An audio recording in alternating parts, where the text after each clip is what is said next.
کەس عەرەق بخواتەوە قومێ عەرەق بخواتەوە هەتا 40 دانە ڕۆژ خوا نە دوعا نە نوێژ نە ڕۆژی قبوڵ ناکە ئەگەر دوای ئەوە تۆبەی کرد خوا لێی خۆشە بێ ئەگەر جارێکی کە خواردیەوە هەتا 40 دانە ڕۆژی کە خوا لێی قبوڵ ناکە نە نوێژ نە ڕۆژ و نە عیبادەت ئەگەر تۆبەی کرد خوا لێی خۆشە بێ ئەگەر جارێکی تر خواردیەوە هەتا 40 دانە ڕۆژی تر ئەمە بیرەیە ویسکیە عەرەقە ناوی چینێنەوەی کەیسان سەرخۆشەکە هەتا 40 دانە ڕۆژی تر خوا لێی خۆش نابێ خوا ئەمەلی قبوڵ ناکە ئەگەر تۆبەی کرد خوا لێی خۆشە بێ ئەم جارەکە جاری چوارەم هەر خواردیەوە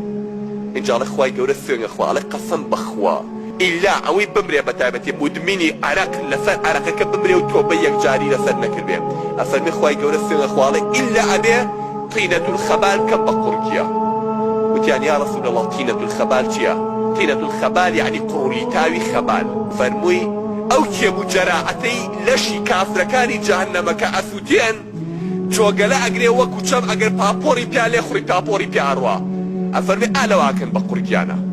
ئەوانەی کە عەرەق خۆرن لە دنیایە